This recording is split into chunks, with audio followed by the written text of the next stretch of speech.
It may seem like Apple is behind the competition a lot of the time. The company appeared to be slow to developments like widgets, bezel-less displays with camera notches and screens with high refresh rates. And with the iPhone 16 Pro, it appears to once again be late to the party, bringing generative AI features and a real button for the camera to its 2024 flagship. But if you will allow me to play therapist for a moment, I think it's not that Apple is slow, I think Apple is cautious, perhaps overly so. Caution on its own isn't a bad trait, in fact, it could be considered thoughtful rather than rushed to the cutting edge with its peers. Apple delivers, usually finding a slightly different approach that is often an improvement on what's out there. Just look at the Vision Pro headset or Apple Silicon, or even the iPod, the iPad, and the AirPods, which were far from the first of their kind when they launched. Arguably, the biggest change to the iPhone 16 lineup, not to mention the iPhone 16 Pro, is the introduction of camera control. This is a button on the right side of the device which has touch and pressure sensors on it to enable greater control with swipes and semi-presses. One of the things this was supposed to do was let you push slightly on the button to trigger focus, similar to what half pressing a DSLR shutter button would do. That function won't be available at launch, so I can't say if it's effective. But by the large, camera control is a very Apple approach to a feature that has been around for years. From phones by Sony and Nokia with dedicated shutter buttons to Android handsets with hardware-based double-click shortcut, the notion of quick access to your camera without having to fudge with the screen is a popular one. For good reason too. I've hated having to swipe or long press the icon on my iPhone's lock screen in the past, and even though I could set the iPhone 15 Pro section button to open the camera, it just wasn't positioned well and I'd have to give up my mute button. So, Apple isn't breaking new ground with its hardware shortcut for a frequently used app, but it does do a few things differently. With the touch sensor, you can swipe on it to tweak things like exposure, zoom levels, and tone, and the half press still works as a way to select options or go back out of menus within the camera control interface. In theory, it's a nice way to make changes in the fly. In reality, there are a few issues and they largely have to do with placement. The button sits a little further from the base of the phone than I'd like, so my fingers have to reach a bit more to press it, whether I was in landscape or portrait mode. This wasn't usually a problem when I had both hands free and could steady the iPhone with my other hand and readjust my grip. But if you are trying to take a quick shot with just one hand, the button's location can feel unintuitive. Of course, everyone has different finger lengths and ratios, so it's entirely possible that other people find this logical. It also depends on your grip. If you are cradling the bottom of the device in your palm, it's harder to maneuver. If you are covering part of the screen and reaching out for the button head on, it's slightly easier to use camera control.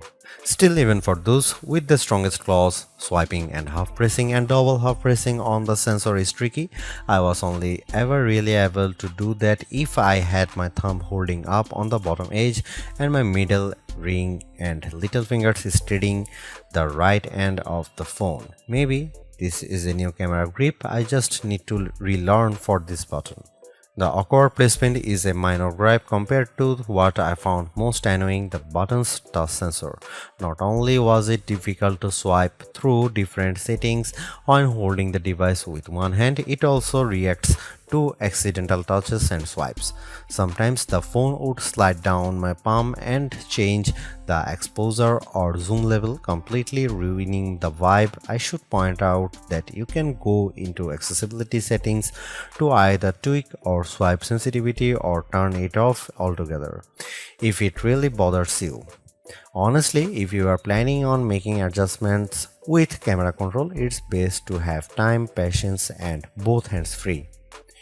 In those situations, I had a lot of fun editing settings and watching them by reflected in the viewfinder in real time. I also liked zooming in and out of subjects, decomposing a shot and tweaking exposure till I liked what I saw before then pushing down to snap the picture. I especially loved this while recording video since it makes slowly zooming in or out of a subject smoother than using the on-screen slider. Even if you are not a glutton for buttons, there are still some camera updates that might intrigue you. This year's flagships sport what Apple calls a 48 megapixel fusion camera, which has a faster quad pixel sensor. This enables what the company describes as zero shutter lag, which is wording it has used repeatedly over the years. In this case, it's referring to how quickly the camera will capture a shot after you press the shutter button. I will admit I was initially confused by this update in part because it requires relearning some behaviors I had adopted to mitigate the shortfalls of older cameras.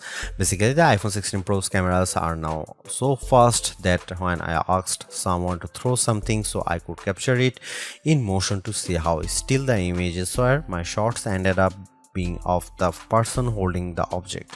Our video producer and I were very confused, and it wasn't until the zero shutter lag concept was explained clearer to me that I got it. I had become used to pressing the shutter early since cameras, in my experience, would be fractions of a second slow. Apple has become so fast that it actually captured the literal moment I tapped the button instead of the split second after when the object was in mid-air. Depending on your mood, the new photographic styles can be fun or serious. Apple's tweaked the built-in camera filters to not only offer more options but give you greater control. Due to how the company has refined its processing each year, there is also an improved depth map captured when it detects a face in the scene. This, combined with a greater focus on color science around skin tone, has led to what might be my favorite new iPhone 16 feature. Whether I shot them in portrait mode or not, photos of people what I took using the iPhone 16 Pro were a dream to edit.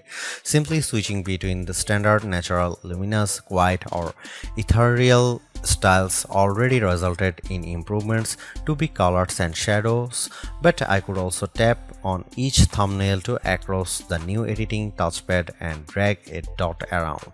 This let me more precisely tweak the hues and contrast levels, and an additional slider will let me adjust how warm the image was.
It's been about 2 months since the public beta for iOS 18 was released, and it was nice to get a taste of upcoming features like the new customizable home pages, expanded tap back reactions, and the redesigned Photos app.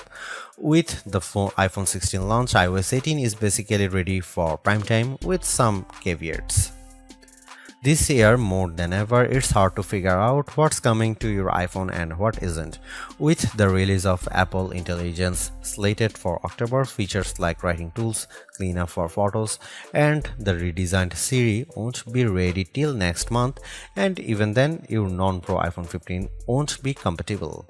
Plus, some features that were teased at WWDC like Genmoji still haven't been added to the iOS 18.1 developer beta.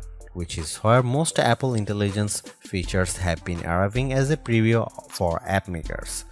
Within the iPhone 16 lineup, too, there are things coming only to the Pro models like multi-layer recording in voice memos. It's confusing and can make choosing your iPhone a trickier decision, but for this review at least, the iPhone 16 Pro and Pro Max are getting everything.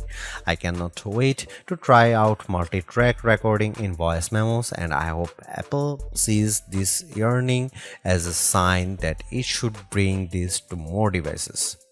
It was nice to get time with iOS 18 even in the absence of Apple Intelligence. Honestly, I'm not even sure I'd like those features that much. In a similar way, Gemini AI was nice on Pixel 9 Pro series but didn't feel like must-haves.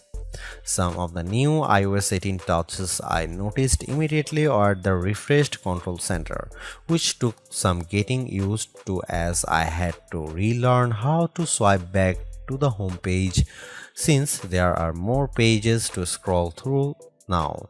I especially enjoyed seeing the new little chat bubble appears on my voice recordings, indicating that a transcript had been generated for them, and though I haven't exchanged messages with Android toting friends yet, I'm glad to see RCS support is finally live this week.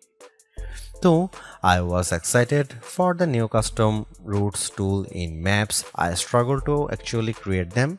You can set your start and end points and have the app close the loop for you, or just tap landmarks or points on the map to get the route to basically connect the dots. Unfortunately, no matter how many times I tried to get the route to cut through a building where I knew a pedestrian walkway existed, Maps reinstated me at every turn, forcing the route to go through more established paths instead. It's not unreasonable, but certainly not the open world route creation feature I was envisioning. The best thing about iOS 18 and also some new features in the iPhone 16 lineup is the customizability.